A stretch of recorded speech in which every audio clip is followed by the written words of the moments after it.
Hey everyone, in here with Train Like You Fight. And this week we are reviewing the Vortex Razor 22x60 spotting scope. This is my go-to spotting scope, guys. This is the one that I was doing all my shooting footage with last week's video with the Christensen Arms Ridgeline. I know the footage probably isn't the greatest because I'm trying to stick my cell phone into the objective lens of this thing to get footage, but I hope that I can kind of do justice to the quality and clarity of glass with this spotting scope. The Razor line for Vortex is like their premium line. This is like the best offering they have. It is a little on the heavy side, but this is not a $10,000 spotting scope like your crazy expensive Swarovskis or Swarovskis, how you pronounce it. This is a little more budget friendly. I know like $2,000 spotting scopes are not what most people consider budget friendly, but for a 60 times zoom spotting scope that has extremely clear glass, that's a pretty good price. So I'm just going to go over the features of this thing real quick, and then I'll talk a little bit on how I have used this thing over the past year that I've had it. So we do have an adjustable sunshade here, which is really helpful if you're getting washed out by sun and everything, and you're kind of losing some of that optical clarity because you have too much light coming into this guy. This adjustable sunshade is nice. It is an 85mm objective lens. This thing is gigantic, so it does absorb a lot of sunlight, and sometimes a little too much sunlight. You do have a nice solid mounting base down here. You can adjust the angle of like the mounting base. It does like pivot around the ring here. I'm not going to mess with it because I have it right where I like it. It fits onto most of your tripods, and the reason I don't have this thing on a tripod right now is because my camera tripod is also my spotting scope tripod. So one of these days I might be able to afford a really nice tripod for this guy. But right now my camera tripod does just fine. This big wheel right here, this is your focus knob, works great.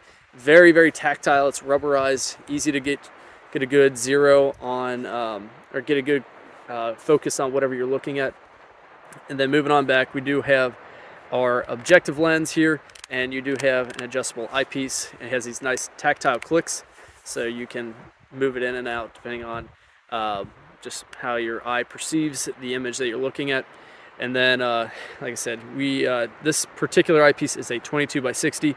You can easily swap it out for one with a eyepiece with a reticle in it, which is what I plan on doing eventually, because this eyepiece is great, but it's not great for long-range shooting, especially when your spotter is trying to call shots for you. They really can't make accurate adjustments with just a plain old eyepiece. They need some kind of reticle to give you a reference point. So Vortex does make a mil dot eyepiece, so that's how you pop it off right there. There's a little locking ring you might have seen me undo. Pops off really easy. Just give it like a little half turn there, and then you can see these two tabs right here. Just have to line up with each other, and you just twist those, and it's locked into place, and it's not going anywhere. Very easy to use. This is your zoom knob right here. It's fully rubberized, just like your focus knob. And yeah, that's pretty much it for the Vortex Razor spotting scope. Now I've used it for hunting trips and mostly just for shooting purposes. On the hunting trip I was on, I used it. We were actually up in Fairbanks doing a caribou hunt, and we used this thing to pretty good effect. We were pretty much driving down the Steese Highway, and whenever we would think we would see a herd, we would hop out, throw up our tripod with this thing on it, and we were able to glass from the roadside really easily and kind of figure out where the herds were at. So that was great. Unfortunately, we didn't get anything from that hunting trip, but this guy definitely saved us a lot of time. Instead of looking through like a rifle scope, this thing has such a big objective lens. It really does give this super wide field of view, so you can see everything on a mountainside instead of just like looking through that cardboard tube like most rifle scopes. So this thing was really handy to have around for that trip. I use it mostly as a range spotting scope. It's great when you're trying to zero at like 100 yards and you can't pick up those tiny little holes that maybe a 5.56 is making. This thing, I mean, it's right there in your face, just because how much magnification it has. When it comes to long-range shooting, you can totally see heat mirage with this guy. You can see which way the mirage is shifting based off the wind downrange. You can easily see the cavitation of the bullet as it flies through the air. When we did the review for the Christensen Arms Ridgeline, this thing was super helpful at finding out exactly where those rounds were impacting.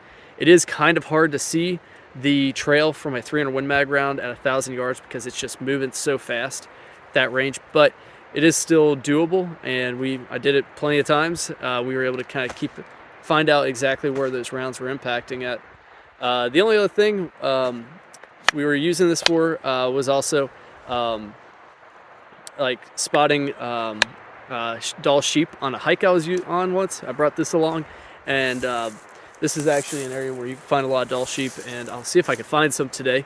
But yeah, you can totally glass this mountainside here and find Dall sheep, which are usually extremely hard to find, but this thing makes pretty easy work of it. Yeah, this thing has just been an awesome optic.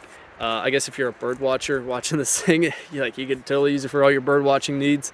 But up here in Alaska, when you have these huge mountain ranges like the one behind me, and you're trying to see over a mile away, you really do need something this powerful for purposes like that.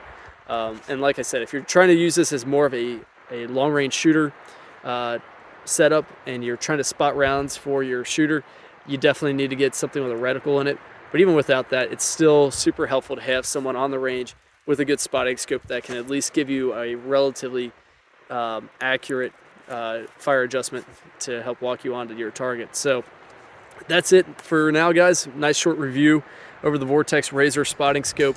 Hope you like it. If you have any questions, drop them down in the comments. And as always, remember to train like you fight.